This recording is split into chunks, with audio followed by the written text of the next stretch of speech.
Ladies and gentlemen, we are here for NFL Picks Week 1 for the 2025-2026 NFL season. It's already September. I'm back in school, and the NFL is starting up in a day and a half. Shout out my Cardinals. Big fan. Love the team. Are we going to do something this year? We'll get to them later on. In the meantime, we're going to go through the entire slate and talk about what teams are going to win, what teams are going to lose, what teams dust, what teams good in Week 1. First game, September 4th, 8:20 p.m. Eastern Standard Time.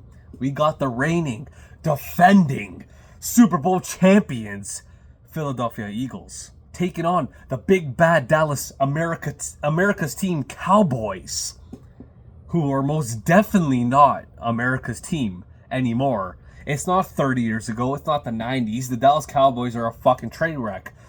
To make a long story short, trading away Micah Parsons is the biggest mistake Jerry Jones has probably ever done in his entire career.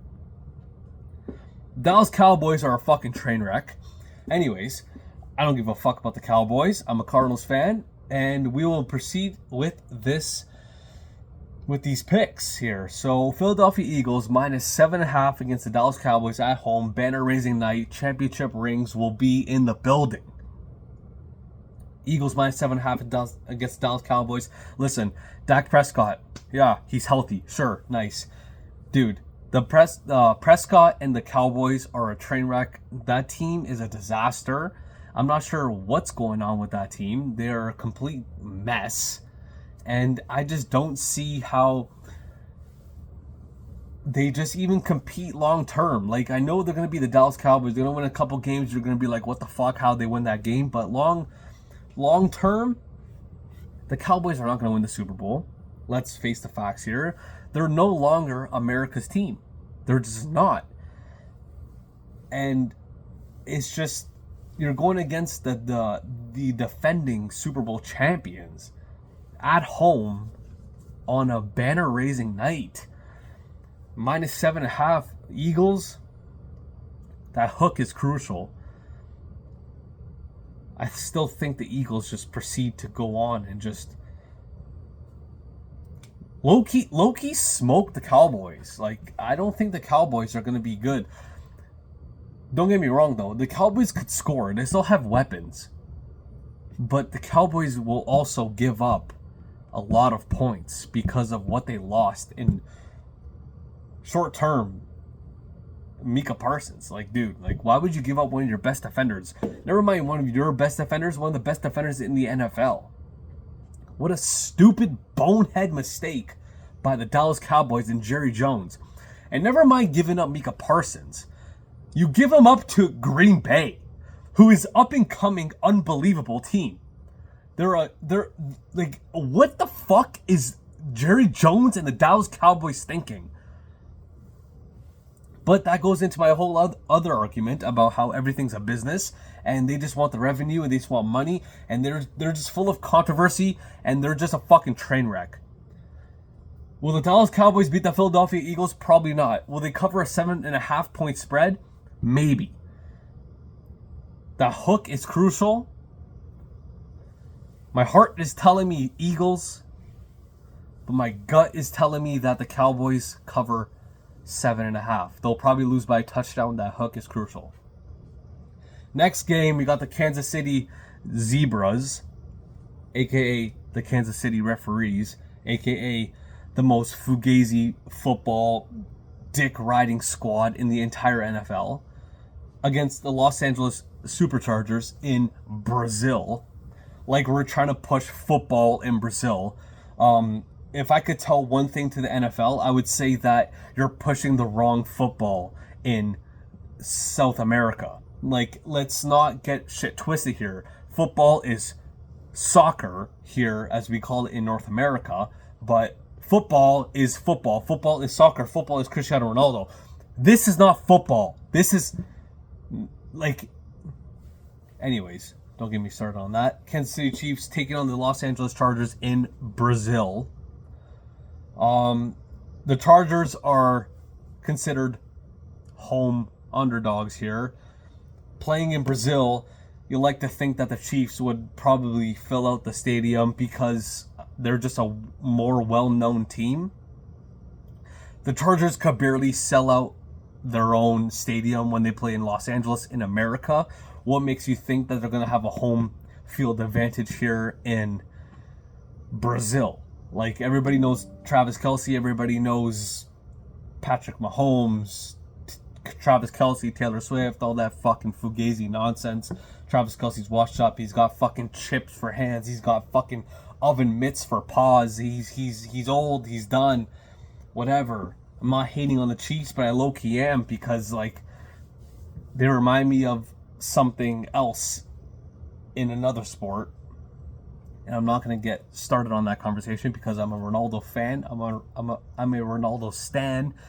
And you could probably catch what I'm throwing down. The Chiefs are minus 3.5 against the Los Angeles Chargers in Brazil. I'll take the Chargers plus 3.5 with the hook. The plus 3.5 is huge. The Chiefs don't win games by margin anymore. They tend to just win close games. I'll take the hook all day long with the Los Angeles Superchargers and Justin Herbert and their entire roster.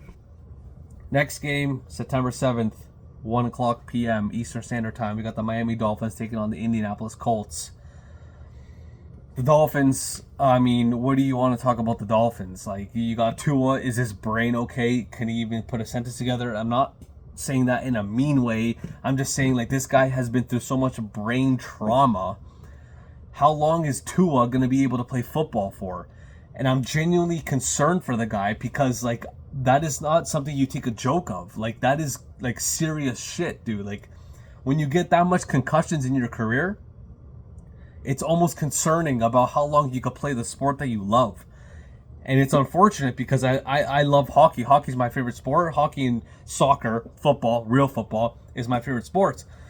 Man, the trauma that this guy's took into his brain, if he gets one bad tackle, if his O-line just doesn't show up 1 week and he gets fucked over, he might be out for the rest of the season. He might be out forever. He might never play football again. But then you got the Indianapolis Colts who are starting Daniel Jones as quarterback. What are the Colts doing?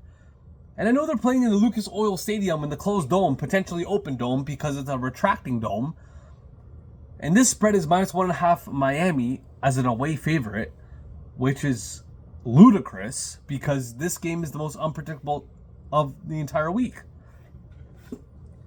Based on principle, I would take the Dolphins with Jalen Waddle and Tyreek Hill. And I'm not trusting Daniel Jones to do anything because it's Daniel Jones, dude. He sucks. Let's just call a spade. He fucking sucks. But the Colts at home are not that bad.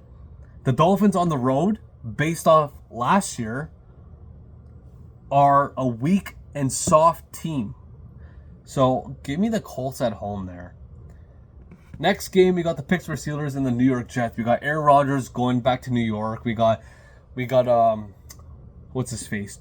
Justin Fields going back to, or playing with the Jets, playing Pittsburgh, his former team. Justin Fields, not a franchise quarterback. He's just not. He's not that good. He's mid at best. Steelers defense, I mean, you're going to get what you get with Mike Tomlin and the Pittsburgh Steelers. Positive record, first round of playoffs, and lose. That's what you're going to get out of the Pittsburgh Steelers. Is Aaron Rodgers going to go into New York and lose against his former team, which he just absolutely just shoved in a locker and told him to basically kick rocks? Probably Steelers win this game. And don't get me wrong, Aaron Rodgers, my favorite quarterback ever. Before Kyler Murray. But I just don't see Mike Tomlin losing to the football Jets. Even though they're on the road in week 1. And we know Steelers do never win games by margin. The Steelers never win games by margin. If they're going to win this game, it's at a field goal at best. And the spread currently is minus 2.5. So I would take the Pittsburgh Steelers there. Minus 2.5 to win by a field goal in New York. Probably a low-scoring football game. Hence the over-under at 38.5. The Tampa Bay Buccaneers taking on Atlanta Falcons. Divisional rival. You got Baker Mayfield. You got the Buccaneers. You got Bucky Irving. You got Chris Godwin. You got Mike Evans. The Atlanta Falcons are low-key not that bad. They have a lot of weapons on that team. It's just the Atlanta Falcons, can you take them serious? Ever since they gave up that 28-3 point lead in the Super Bowl, has anybody ever trusted the Atlanta Falcons? No. Because they're definitely not serious, dude. They have a lot of weapons, but it's just like another one of those teams where it's just like, figure it the fuck out. And they just never figured it out. They got Bijan, they got this, they got that. But they just, Drake London, they just don't have it in them to like win these type of games, to make it to the playoffs, make it to the postseason, or go exceed expectations, because they're just still the Atlanta Falcons and they haven't recovered from that Super Bowl loss against Tom Brady. So in this particular game, I would still side with Baker Mayfield and the Tampa Bay Buccaneers, simply just based off experience.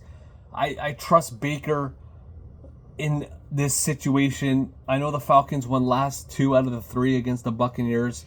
I would still take the Buccaneers there at -1.5. And then we move on to the New York Football Giants. And then we move on to the Washington No-Names, a.k.a. the Washington Commanders, a.k.a. the Washington change your fucking name back to the Redskins. Commanders -6.5 at home against the New York Football Giants. I mean, what are we dealing with here? The Giants signed Russell Wilson like that's the answer. You get rid of Daniel Jones, you sign Russell Wilson. You sign Russell Wilson. His days are long gone. That guy used to be an unreal phenom of the sport. Won a Super Bowl with Seattle, and he's been an elephant ever since. I mean, what do you want me to say here? Let's call a spade to spade. Russell Wilson's not the quarterback he was fucking 10 years ago. He's just not. Daniel Jones, second year NFL, sophomore slump, as they say. Something tells me Giants cover the spread, but at the same time, you got Malik Neighbors on the Giants. He's enough to maybe cover the spread, but at the same time, it's the New York Football Giants. In their past history of first week games in the NFL, the past 2 years, they've got fucking dismantled. They got fucking mopped. They got cooked. They got smoked. I would take the Commanders there, a.k.a. the No-Names, a.k.a. change your name back to the Redskins. Moving on, we got the Battle of Ohio. We got the Cincinnati Bengals taking on the Cleveland Browns in the dog pound. Deshaun Watson injured. Shocker. He's not what he was. He will never be what he was. He's a washed up quarterback. I don't know why the Browns ever gave him that much money to begin with. That's beyond me. It makes you think like the average guy, the average Joe on the street can make fucking decisions for these NFL teams. Considering the fact that you signed Deshaun Watson to that contract that they gave him, and now you're running with Joe Flacco, who's 135 years old. Don't get me wrong, Joe Flacco, give him respect. At his age, why is he still playing football? Super Bowl winner. Fucking more than 10 years ago. What the fuck is Joe Flacco doing? Give him credit, though. He's still out here. This guy's like Cristiano Ronaldo. These guys just don't want to give it up. Like Aaron Rodgers. You know he's not retiring. You know Rodgers not going to retire. Even fucking Elephant Wilson. Even though he's washed up, he knows he's washed up. He's just getting bags from Denver to New York. He's just collecting money like it's fucking free. And then, like, the Cleveland Browns are a disaster. They can't score. Every game of theirs goes under. The Bengals -5.5 against Cleveland in the dog pound. Take the under, because this game, the Bengals start out slow every single year. I don't care. They have Joe Burrow, Jamar Chase, T. Higgins. I don't care who they have. They never start out hot. They never come out swinging. They lost to New England first week last year, and everybody's like, what the fuck is going on with the Bengals? They always start out slow. Battle of Ohio. in Cleveland. Over under 47.5. Just take the under and fucking move on. Don't even bother. Next game, we got another fucking dumpster fire. Carolina Panthers, Jacksonville Jaguars. Is Trevor Wilson going to step up? Is he going to fucking wake up? Is he going to be the quarterback that everybody thought he was? Him and his Goldilocks hair. The Carolina Panthers are another disaster of an organization. Like, Bryce Young's not serious. Like, the Panthers are absolutely down horrendous. They haven't been the same in however many years. Like, that team is just another train wreck. Like, they're not serious. Both these teams are low-key not serious. You got the Panthers traveling to Jacksonville, Florida. Like, what do you do with this game? Jacksonville minus 3.5. Like, it's a disaster. It's a straight-up disaster. I would like to think that Trevor Lawrence and the rest of the squad beat the Carolina Panthers at home in Florida. Anyways, moving on to my squad. Arizona Cardinals. Big year for Kyler Murray. I'm not going to say a big year for Marvin Harrison Jr. He's going to his second year. Trey McBride. James Conner, obviously, he's unreal. Buda Baker and all the boys. Dude, Kyler Murray needs to show up this year. He cannot afford to get injured. We need to use the weapons that we have. We have a solid offense, and we fixed our defense kind of in the offseason. You're playing the New Orleans Saints. The Saints are not serious. The Saints are projected to get the first overall pick. They're already projected to be fucking tanking this entire season. So if you're from the NO, you're from the Mardi Gras Fat Tuesday, who dat, Louisiana, you know that the Saints are not going anywhere. Derek Carr wins 2 games last year against the Cowboys, and I forgot who else they played. No, it was the Panthers and the Cowboys when they went 2-0 and put up like fucking, 70-something points, and everybody thought the fucking Saints were going to the Super Bowl because the Super Bowl was in New Orleans. Yeah, no, the Saints are not serious. I'm taking my bias out of this. The Cardinals most definitely and should win this football game. If we lose to the Saints week 1, I don't care they're playing in the fucking Superdome. I don't care. The Saints are not good, dude. They're fucking washed. Their defense is old. They have low-key weapons on the offense, but the Saints are not in a position to try to win games to force a playoff spot and then just get absolutely fucking smoked in the first round. The Saints are not serious. I think the Cardinals need to step up. This is Kyler Murray's time to step up as a football player, as a quarterback. What did he go in high school? 45-0, Heisman Trophy, this, that, the other. Kyler Murray needs to step up. I know he's been injured, and you cannot take injuries away from people.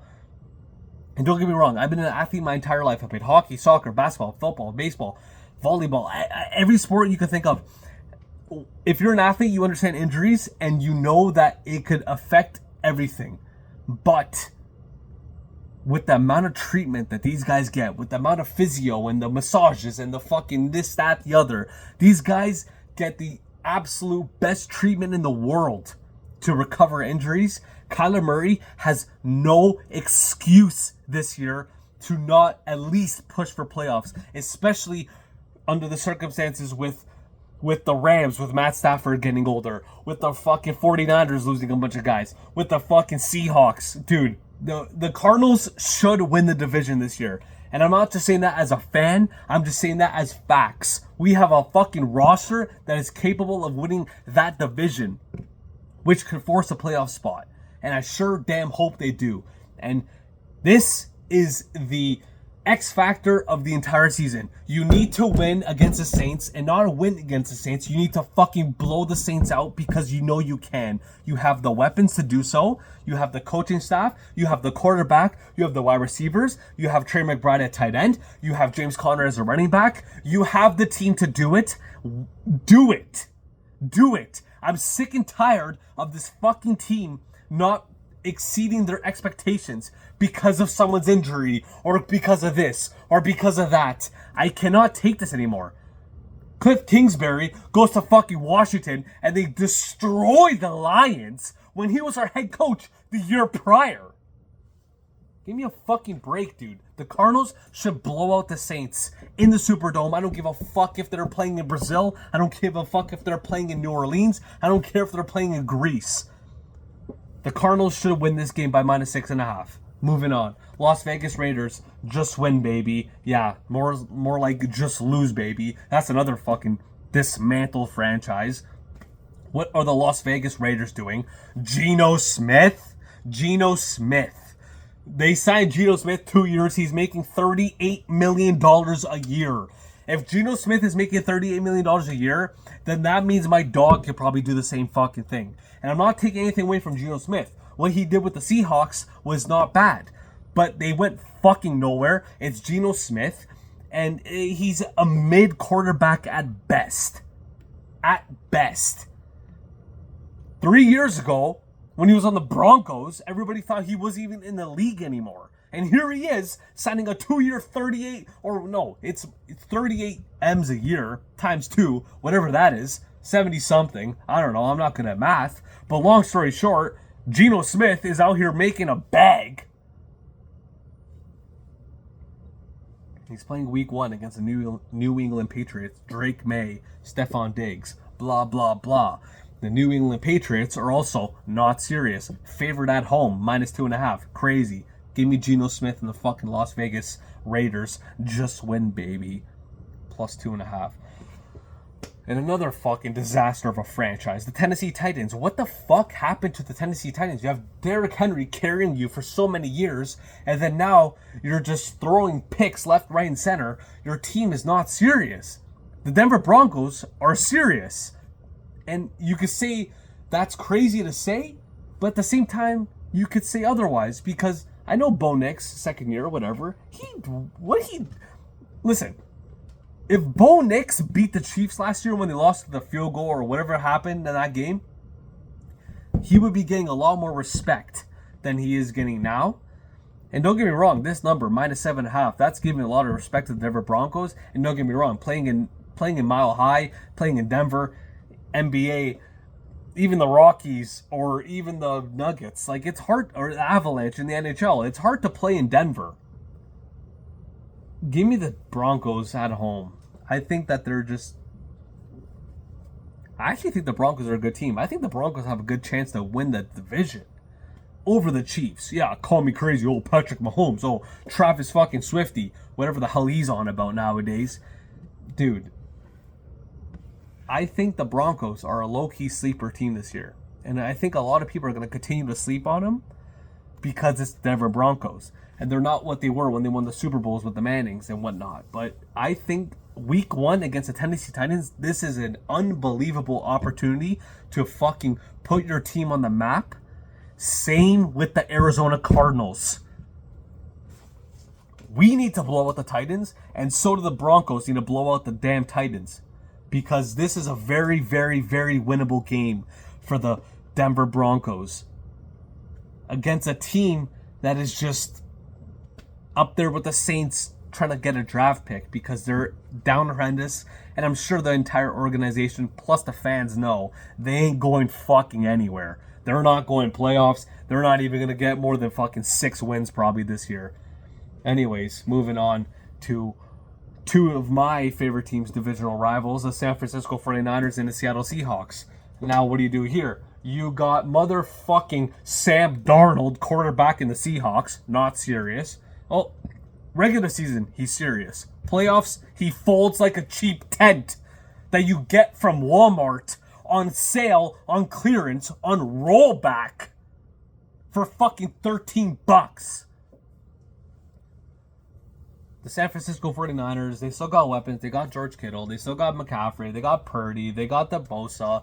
They're still a solid team. The defense led by Spags. They're still a solid team. The Seahawks are not serious. I just think they're another team that's not serious. Like, you give up DK Metcalf to the Steelers.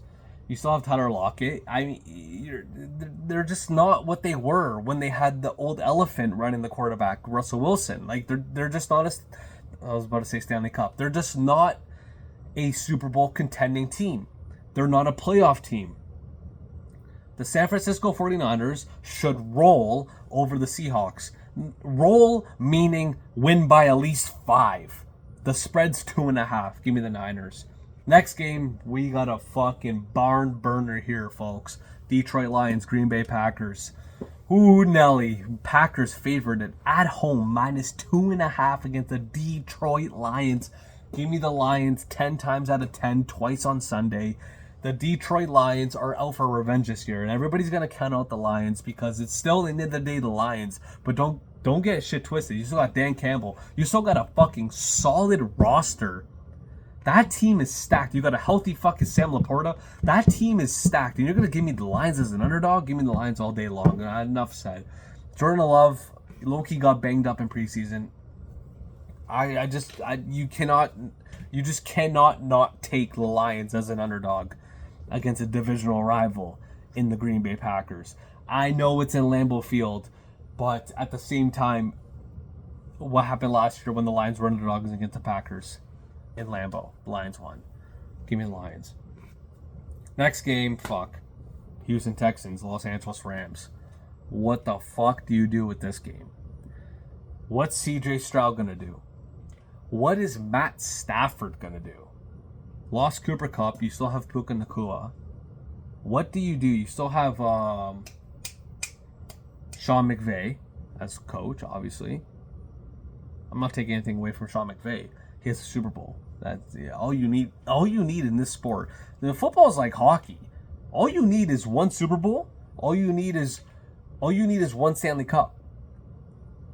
And when I think of that scenario, I think of Lamar Jackson and Connor McDavid. If Connor McDavid just gets one Stanley Cup, he's top 3, top 2, top 1, if not the greatest hockey player ever. If he wins a Stanley Cup, if Lamar Jackson wins a Super Bowl, he is going to be considered one of the best quarterbacks of all time due to what he has done in his past tenure as an NFL player. Never mind college, never mind high school. And we're going to get to Lamar Jackson in the Baltimore Ravens next game. But Houston Texans, Los Angeles Rams. Rams -2.5 at home. Give me the Texans. I mean, this is just another disaster. I wouldn't touch this game with a 10-foot pole. I mean, what do you really do with this? Who do you trust more? Matt Stafford or CJ Stroud? Who do you touch more? D'Amico Ryans, or do you trust Sean McVay? At home, you'd like to think Sean McVay, but at the same time, what's Matt Stafford's status? What's his injuries like? What's he on about? He has a Super Bowl. He's fine, dude. That guy, he could cruise into the rest of his NFL career and not have to worry about a single thing because he has a Super Bowl. CJ Stroud and D'Amico Ryans and the Houston Texans have something to prove, which is why I think the Texans win this football game. +2.5, money line, whatever.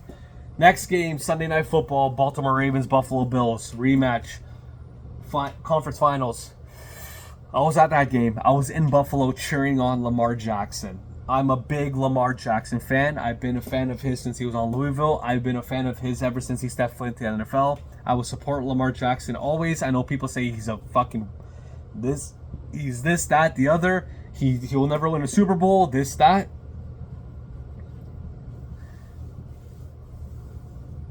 I think the Buffalo Bills at home on Sunday Night Football win this game against the Baltimore Ravens. Don't keep in mind, though, the last year, the Baltimore Ravens went 0-2 to start their season. And it would not shock me in the slightest if the Buffalo Bills beat the Baltimore Ravens at home again in a conference final rematch. And I know everyone's going to say, Baltimore Ravens out for revenge because of the game that they lost. And by the way, at that game, it was snowing. I was sitting in the 200s. I couldn't feel my feet, my toes, my fingers, my face, my nose. I couldn't feel a fucking thing in Buffalo.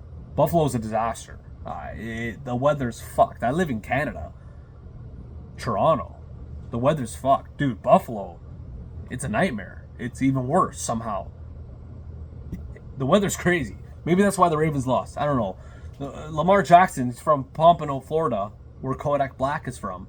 Maybe that affected him. I don't know. No more excuses for Lamar Jackson. He's the same. They're in the same boat as my Cardinals. Lamar Jackson, at least he's been to conference finals before. I know we haven't been anywhere fucking near shit. Speaking from a Cardinals fan, but you can make the argument that Lamar Jackson and Kyler Murray are in the same fucking boat. They haven't won shit other than Lamar's MVPs. But that means nothing when you hang up the boots. When you hang up the boots and you have fucking multiple MVP trophies and you have no Super Bowl, what is your career? Everybody looks at the main prize to dictate legacy. And Lamar Jackson is somebody who needs to win a Super Bowl. And it's not like the Ravens are one of those teams who hasn't won a Super Bowl in ever or in a long time. They won a Super Bowl with Joe Flacco in 2012, I think. Or whatever year it was. It was around that time. Correct me if I'm wrong. But when you get a franchise quarterback like Lamar Jackson, you need to win the Super Bowl. You just have to. You just literally have to. And I'm not saying Kyler Murray is the same boat as Lamar Jackson. I tell my buddy Joe, I think Kyler Murray is a baby Lamar Jackson. I think he's a miniature version of Lamar Jackson. I just think Lamar Jackson is just like 2 steps ahead of Kyler Murray. I think Kyler Murray is exactly the same way Lamar Jackson plays football. Lamar Jackson needs to win a Super Bowl, and my Cardinals need to at least make the fucking playoffs. So that tells you enough. Anyways, moving on to the final game. The Minnesota Vikings, with their male cheerleaders. And I'm not going to say much on that. You do with that information as you will. The Minnesota Vikings and their male cheerleaders versus the Chicago Bears, a divisional rival. Minnesota minus 2.5, minus a field goal. JJ McCarthy, is he going to play? I know he got injured, but is he going to play week 1 against the Chicago Bears and Caleb Williams and his black nails? If the Minnesota Vikings don't beat the Chicago Bears first week, I don't care they're playing in Soldier Field, or whatever the fuck they call that stadium now, there's problems. I mean, like, dude, you cannot go into Chicago and lose against a divisional rival. You just can't do it, won't do it, can't happen. It can't happen. I know they're running with a rookie quarterback. They still got weapons. They got Addison, Hawkinson, Jettas. Like, you still have weapons, dude. Like, there's no way that the Vikings don't cover at least 2.5 against the Chicago Bears. The Bears. Dead organization. There's so many bad teams in the NFL. Anyways, Minnesota Vikings minus the spread. Shout out Cardinals. Shout out Kyler Murray. Let's go, boys. Let's get another unreal season under our belts. Can we push for playoffs? I hope. That's all I'm hoping for is playoffs. I'm not asking for a Super Bowl. I am asking for playoffs. And considering the circumstances of our division with the Seahawks, with the Niners, with the Rams, and all their shenanigans, I think our toughest battle is going to be against San Fran. Simply due to their defense and obviously their offense too. If Christian McCaffrey stays healthy, we're going to have struggles. But at least we make 1-2, 2-1. I don't care where we are. As long as we're not 3rd or 4th, I don't give a fuck. Just make playoffs. Please just make playoffs. Anyways, that's week 1 picks and predictions. Go Cardinals. Thank you.